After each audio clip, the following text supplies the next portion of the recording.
Hey, KidNuz fans! Need to get your kids organized for that big news story they're about to break? Maybe get them up to speed on the importance of voting or the impact of AI. We've just teamed up with some great books and brands to bring you products we think you'll love heading into the holidays. Also in the mix, a way to sport their love of KidNuz with a future news reporter t-shirt, or one with the 5 questions all good journalists must answer: who, what, where, when, and why. All of it and more can be found at our new Starglow store. Just go to starglowmedia.com/KidNuz. That's starglowmedia.com/KidNuz. Happy shopping!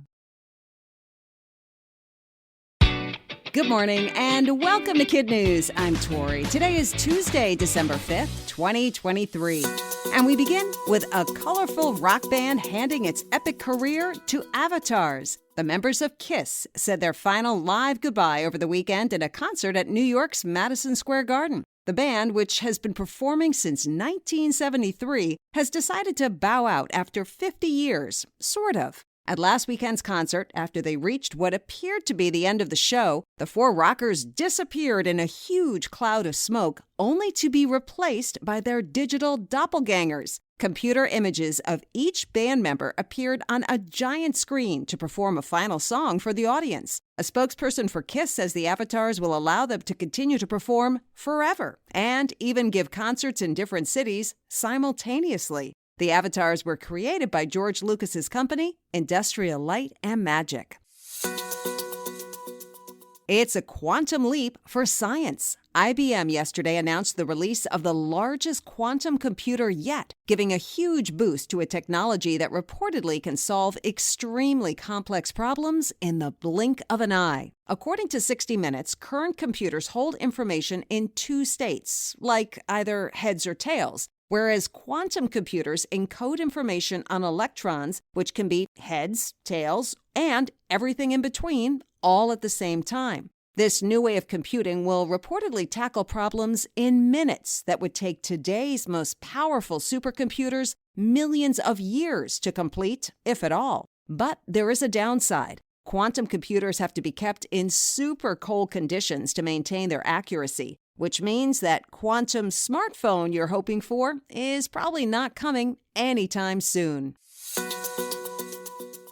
The Northern Lights in southern Nevada? You heard that right. National Weather Service forecasters say an unusually strong series of solar flares that took place late last week caused the aurora borealis, which is typically reserved for Greenland and Iceland near the Arctic Circle, to extend further south and shine brighter than normal. A television meteorologist in Las Vegas predicted the light show and scoured webcams to find the proof, and find it he did, outside the city from a camera on a mountaintop. The light show happens when particles from the sun hit Earth's upper atmosphere at up to 45 million miles per hour, according to Space.com.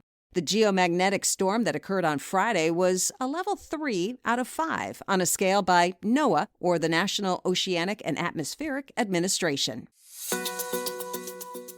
Veterinarians are trying to figure out what's causing a coast-to-coast spike in runny noses and coughing among dogs. While seasonal flu for Fido isn't unusual, vets say whatever's going around these days is different and so new it doesn't yet have a name. Some researchers think the reluctance of owners to vaccinate their pets could partly explain it. They also say that since dogs weren't boarded with other dogs as much during the pandemic, they weren't exposed to mild versions of viruses, which can help build resistance. And while vets search for answers, so are owners. According to Wired magazine, the Facebook group 2023 Canine Infectious Respiratory Disease Tracking now has over 40,000 members, all trying to document and pinpoint locations where dogs are or have been sick, and possibly find the common denominator.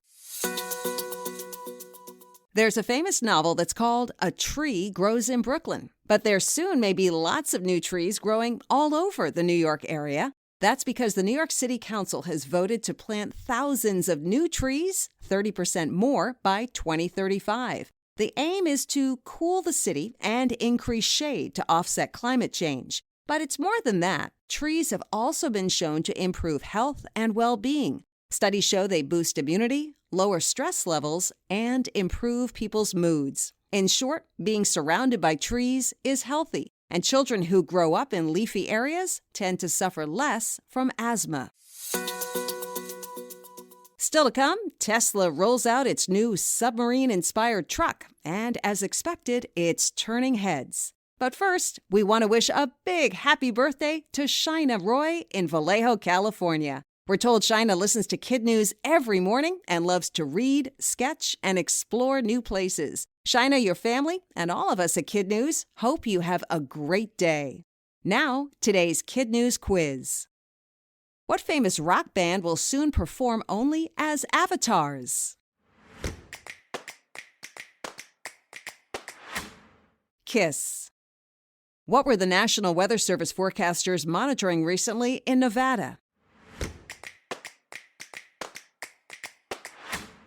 Solar flares. Veterinarians are trying to figure out what's causing illnesses in which animals. Dogs. What's being planted all over the New York City area? Thousands of new trees. In today's KidNuz Kicker, if you see a strange-looking vehicle driving down the road, something that looks like it's from science fiction, you're not imagining things. Tesla is rolling out its long-overdue, highly futuristic Cybertruck. The electric vehicles are oddly shaped silver wedges made of shiny stainless steel and reportedly inspired by a car-turned-submarine in the James Bond movie, The Spy Who Loved Me. They also weigh over 7,000 pounds, or several thousand pounds more than a typical pickup truck. Critics say the excess weight will damage roads and wear out tires faster, causing landfills to be filled with discarded rubber. But the Cybertruck also has plenty of fans. According to Tesla, 2 million orders for the vehicles have already been placed.